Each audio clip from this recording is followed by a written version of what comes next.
Assalamualaikum warahmatullahi wabarakatuh. Selamat sore Bapak dosen Pak Andri Maulana Eskom Memkom. Di sini saya dan kelompok saya akan mempresentasikan sebuah inovasi digital yang kami kembangkan bernama Sejawa, yaitu sebuah sistem aplikasi pakar yang bertujuan untuk membantu deteksi awal masalah kesehatan mental khususnya di kalangan anak muda Indonesia. Di sini izinkan saya perkenalan terlebih dahulu. Ada saya sendiri Muhammad Farhan Hamdi. Apa itu Sejawa? Sejawa atau Sehat Jiwa adalah sebuah sistem aplikasi pakar yang memungkinkan pengguna melakukan pemeriksaan awal terhadap kondisi kesehatan mental. Data yang digunakan dalam sistem ini telah dikembangkan dan divalidasi oleh ahli psikolog profesional sehingga hasil yang diberikan memiliki dasar ilmiah dan kredibel. Mengapa Sejawa hadir? Atau mengapa Sejawa itu harus dibuat? Sejawa hadir sebagai solusi untuk menjawab meningkatnya kasus gangguan kesehatan mental di Indonesia, terutama di kalangan anak muda. Kelompok ini rentan mengalami tekanan psikologis akibat berbagai faktor, seperti kecanduan judi online, pinjaman digital, masalah percintaan, hingga tekanan sosial. Jika tidak ditangani sejak dini, kondisi ini dapat berdampak serius pada kualitas hidup, bahkan hingga risiko kematian atau gangguan mental berat. Bagaimana sistem Sejawa terbuat? Sejawa dikembangkan oleh sekelompok mahasiswa, yaitu kami, yang tengah menempuh pendidikan di perguruan tinggi. Berangkat dari kepekaan terhadap isu kesehatan mental yang marak di kalangan anak muda, tercetuslah ide untuk membangun sebuah sistem yang mampu membantu generasi muda menjaga kesehatan mental mereka sejak dini.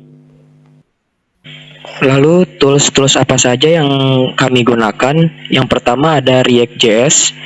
React adalah library JavaScript yang digunakan untuk membangun antarmuka pengguna atau UI yang interaktif dan responsif. Dengan React, tampilan aplikasi Sejawa menjadi lebih dinamis, modern, dan mudah digunakan. Dan yang kedua, yaitu Figma. Sebelum pengembangan dimulai, kami merancang seluruh tampilan aplikasi di Figma, sebuah tools desain UI UX berbasis cloud. Figma membantu tim merancang dan memvisualisasikan antarmuka secara kolaboratif sebelum masuk ke tahap coding. Dan yang ketiga itu JavaScript. JavaScript adalah bahasa pemrograman yang digunakan untuk mengatur logika aplikasi seperti interaksi pengguna dan proses perhitungan hasil screening mental. Selanjutnya, harapan kami membuat aplikasi Sejawa yaitu untuk menjadi solusi nyata dalam meningkatkan kesadaran akan pentingnya kesehatan mental, serta mendorong lebih banyak anak muda untuk berani mengenali dan merawat kondisi psikologis mereka. Kami juga berharap ke depannya, sistem ini bisa berkembang lebih luas, terintegrasi dengan layanan profesional, dan menjadi bagian dari gerakan nasional peduli kesehatan mental. Kesimpulan, dengan adanya sistem Sejawa merupakan inovasi digital yang hadir sebagai langkah awal dalam menangani isu kesehatan mental di kalangan anak muda. Dibangun oleh generasi muda yang peduli, Sejawa memadukan keahlian psikologi dan teknologi modern untuk memberikan layanan screening awal yang cepat, akurat, dan mudah diakses. Dengan dukungan data dari tenaga profesional, Sejawa menjadi jembatan penting antara kebutuhan psikologis pengguna dan bantuan yang tepat. Assalamualaikum warahmatullahi wabarakatuh. Perkenalkan, nama saya Muhammad Farhan Hamdi. Saya di sini akan mendemokan proyek saya, kelompok saya, yaitu Sejawa atau Sehat Jiwa. Sebelumnya, Sehat Jiwa ini dibikin menggunakan bahasa pemrograman JavaScript dengan library-nya React.js. Lalu sebelumnya UI-nya sudah didesain di Figma. Di sini tampilannya sangat simple, sangat single page saja. Ada beranda tentang kami, testimoni, diagnosa, dan juga blog. Dan untuk scroll ke bawah ini ada keterangan website kami. Lalu di bawahnya ada testimoni, dan juga untuk memperkuat wawasan user, kita menambahkan artikel atau blogspot. Dan di bawahnya ada footer. Oke, di sini izinkan saya menjelaskan terlebih dahulu bagaimana cara menggunakan Sehat Jiwa ini untuk mendiagnosis kesehatan mental si user. Yang pertama ada icon di pojok bawah sini. Di sini banyak pilihan. Di sini saya akan membuat untuk menyesuaikan pada tabel aturan saja. Saya akan membuat depresi ringan dan sedang. Saya akan warnanya kuning saja. Oke. Di sini sebelumnya kita baca dulu ada merasa sedih atau kosong berkepanjangan. Maka di sini kita checklist. Lalu ada sulit tidur, kehilangan minat. Kita checklist juga sulit tidur dan kehilangan minat. Dan juga yang terakhir ada dua, yaitu merasa tidak berharga, rendah diri, dan merasa putus asa. Kita cari dulu di sini merasa tidak berharga atau rendah diri dan putus asa. Maka hasilnya adalah depresi ringan dan sedang sesuai dengan tabel aturan. Bagaimana jika tidak sesuai tabel aturan? Di sini saya membuat logikanya untuk diagnosisnya hanya sesuai dengan tabel aturan saja, maka jika tidak, maka hasilnya akan tidak sesuai dengan tabel aturan atau tidak ada diagnosa yang cocok dengan gejala yang dipilih. Oke, selanjutnya saya ingin menjelaskan codingan terlebih dahulu. Di sini saya menggunakan JavaScript dengan library-nya React. Di sini ada banyak komponen karena saya membuatnya agar tidak terlalu banyak codingannya untuk tampilan UI-nya, maka saya buat per komponen saja. Dan di sini pada intinya saja saya menjelaskan logikanya saja, yaitu di sini ada daftar gejala. Di sini ada kita membuat variabel terlebih dahulu gejala list dengan kode yang ada di tabel aturan. Saya masukkan sesuai dengan tabel aturan dan seterusnya. Lalu di sini ada aturan diagnosa atau rules.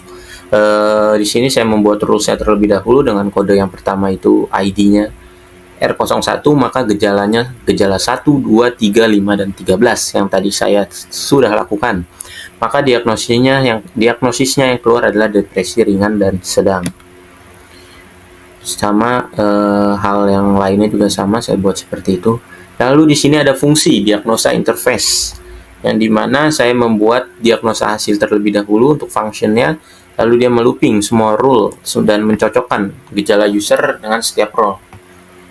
Lalu di sini ada cons cocok, saya bikin untuk semua gejala dalam rule harus ada, dan di sini untuk mencocokkan jika cocok kembalikan diagnosa. Maka di sini lalu saya return jika tidak ada yang cocok, maka hasilnya tidak ada. Lalu di sini komponen utama metal check. Di sini ada state, yaitu state untuk apakah panel gejala terbuka atau tidak. Lalu di sini ada set selected, ada gejala yang dipilih user, dan show modal, apakah modal hasil terbuka yang ada di bagian sini. State untuk ini, memilih ini dan menutup ini.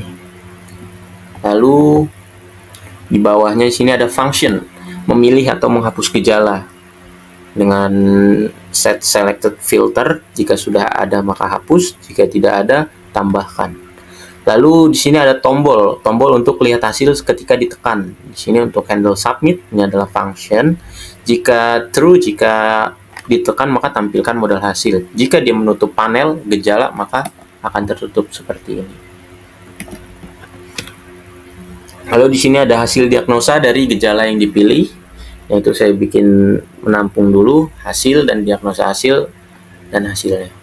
Di sini ada tampilan UI-nya, ada button, dan di sini ada panel pilihan gejala. Lalu di sini untuk saya nge-mapping daftar gejalanya agar lebih ringkas saja saya mapping. Lalu di sini jika dia on click, jika dia mau klik untuk pilihan atau hapus gejala, jika dipilih membeli warna, jika tidak dipilih ini untuk membeli warna. Ketika diklik, jika tidak diklik maka warnanya akan biasa saja. Lalu di sini ada tombol submit untuk melihat hasil. Lalu di sini ada modal hasil diagnosa, ini untuk menampilkan UI modal. Ketika diklik, lalu ini ada tutup modal. Oke, untuk sisanya hanya biasa saja, hanya komponen saja yang sudah saya buat. Sekian dari saya. Assalamualaikum warahmatullahi wabarakatuh.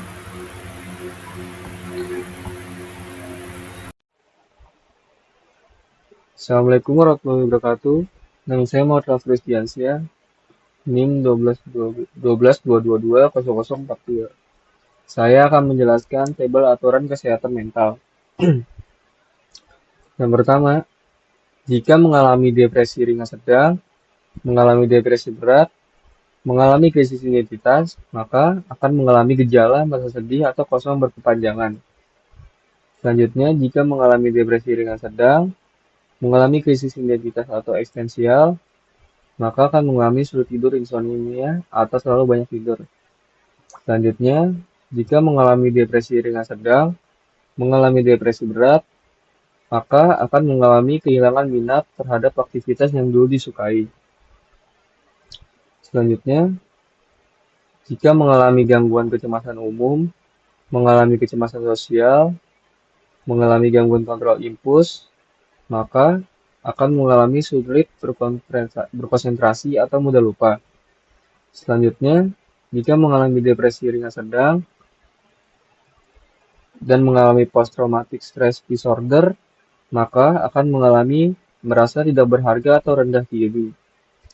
Selanjutnya, jika mengalami depresi berat, maka akan mengalami lelah berkepanjangan meskipun tidak punya aktivitas.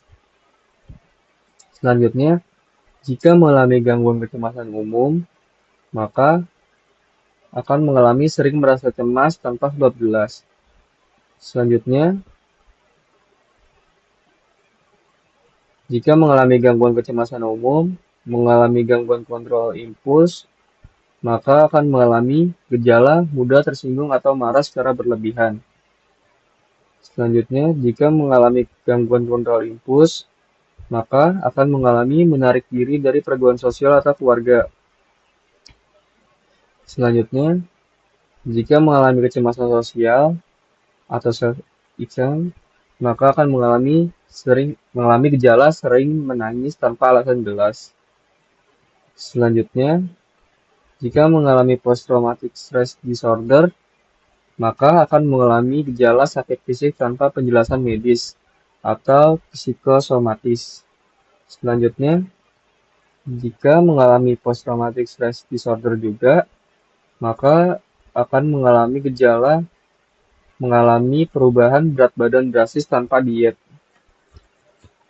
Selanjutnya, jika mengalami depresi ringan sedang, mengalami depresi berat, maka akan mengalami merasa putus asa tentang masa depan. Selanjutnya, jika mengalami depresi berat, maka akan memiliki pikiran untuk menyakiti diri atau bunuh diri. Selanjutnya, jika mengalami depresi berat, juga akan mengalami gejala merasa sangat bersalah terhadap hal-hal kecil. Selanjutnya, jika mengalami kecemasan sosial, maka akan mengalami gejala merasa cemas jika tidak memegang ponsel atau tidak berkoneksi internet. Selanjutnya, jika mengalami krisis identitas atau eksistensial, maka akan mengalami gejala sulit menikmati hidup atau momen kebahagiaan.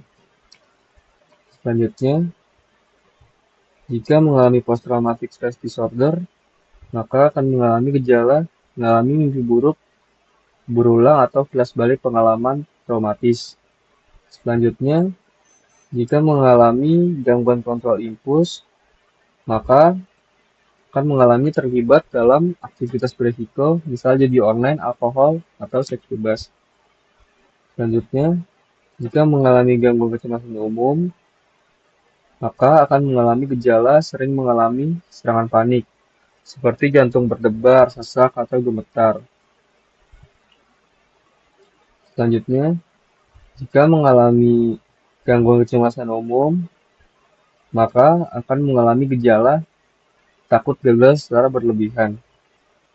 Selanjutnya, jika mengalami post-traumatic stress disorder dan krisis identitas, maka akan mengalami merasa kesepian meski sedang bersama orang lain.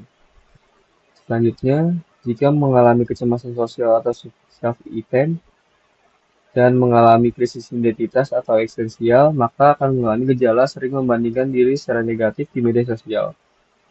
Selanjutnya, jika mengalami gangguan kontrol impuls atau adiksi, maka akan mengalami gejala merasa keluarga tidak mendukung atau bahkan merendahkan. Sekian dari saya. Terima kasih.